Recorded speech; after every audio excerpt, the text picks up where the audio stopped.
Hello, gorgeous. I know everyone's got crazy heat waves right now, so let's at least cool down our fingertips. Grab a drink and let's talk nails.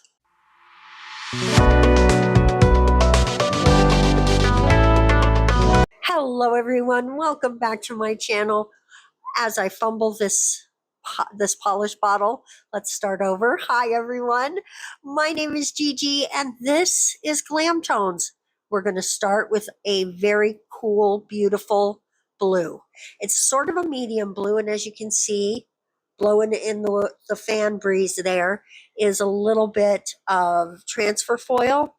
It's a slightly different blue, but not different enough to matter because we're going to cover the whole nail. We just need that blue base to make sure that we're not, if there's any gaps, it's not, like white or anything showing through. Here's the thing though, with this particular set, it's layers on layers on layers. So it's okay if it's not 100% perfect. You want to do your absolute best to get as much coverage as you can. But if there's a couple little spots here or there, it's not the end of the world, because this is just the first of a few things that we're going to do to this set. But as you can see, this is a short video today, so it's not a hard set, guys. It was super fun, super easy, and let me tell you how it came about. I was watching something, I don't know. I feel like it might have been on Facebook, because you know how Facebook loves to reset, and you were watching something and then the next thing you know, it's gone. Like you get up to grab a drink or go to the bathroom and it's refreshed and never do you see it again. And I did check my TikTok because I just saw it a couple days ago. But it wasn't there. So I don't think it was TikTok. I think I saw it on Facebook. But I saw a lady. This is a base coat going down to protect our work, because the next step is coming up. And that is also a transfer foil application, which you will see right now. So the lady was doing a wall treatment. And it was a blue wall with kind of a shiny lattice work almost sort of pattern on it, which this is not exactly a lattice work. It's more like the flower of life all laced together, sort of. So in a way, it's a lattice, I guess. But this is the closest thing I had to replicate what she did. So she had the blue wall and it had the pattern going across the entire wall. And that's what we're accomplishing right here with this last little bit of transfer foil. And look, you could stop here. That is a gorgeous nail. Perfect. But that's not what we're going to do.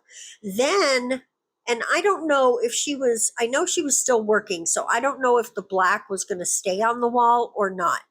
But there was a bunch of black, like up in the corner, almost like it was just splodged on there, which is what we're about to do now with this black polish. And it is a cream, as you could see in that little pot. So once you put it down, it's not going anywhere. It doesn't really self-level that much. So if you leave a little texture to it,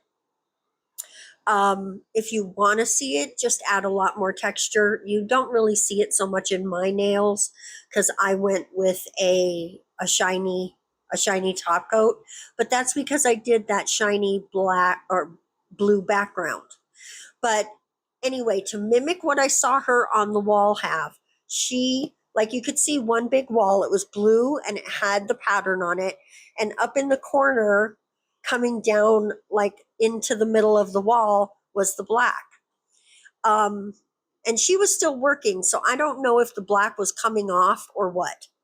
But there was, like I said, I couldn't follow up on it because I didn't know how to find it. So here we are. I liked the way the black looked though, so I decided just to make a nail that looked as similar to the wall as I could make it. Now this is going to be our last little treatment to the nail, because the thing she was actually working on was like she had put like a plaster stamp or something of you know how you find those sea fossils that are round with the ridgy ridges in them. It's a creature, I don't remember what it's called. It looked like that, and she was sponging it, so it looked like she was removing excess um, plaster or whatever it was, that because it was raised, right? So it just looked so striking. So using this almost like electric snowflake sort of pattern, I just thought that I would do my best to emulate what I saw her doing. And I gotta say, guys, what I had in my head when I saw her do it and I thought about doing it on a nail, this is right. This is right on. Now, there's some things you could change. Background could be a different color. It doesn't have to be shiny. You could make the shiny with chrome instead of transfer foil. You could use a different pattern and then put this pattern on top, or a pattern similar to it. Sorry. You could do snowflakes. You could do stars. It's endless, guys. Another thing you could do is I left my black not fully opaque. So in some areas you see the blue peeking through. That's what I wanted to do. You don't have to do that. You could make it way more opaque and just have it a little bit sheer at the edges, to give almost an ombre effect. Or you could do it fully opaque everywhere you put it. That would probably take a couple of coats, but the ideas that you could come up with doing a technique like this with the layering, it's endless, guys. And it was so much fun to do it. And it would be really eye-catching nails, and something you could do even with your non-dominant hand, really, really easy. So let me know what you think about these in the comment section. Is this something that you would play around with? Would you like to see us take this technique into another direction? Let me know what you'd like to see me do with this technique in the comment section, because we can really do a lot of layering different things. We don't even have to keep layering this. We could do other stuff. Guys, thank you so much for watching today. I really do appreciate your time. I'm going to see you in the next video. Until then, bye-bye.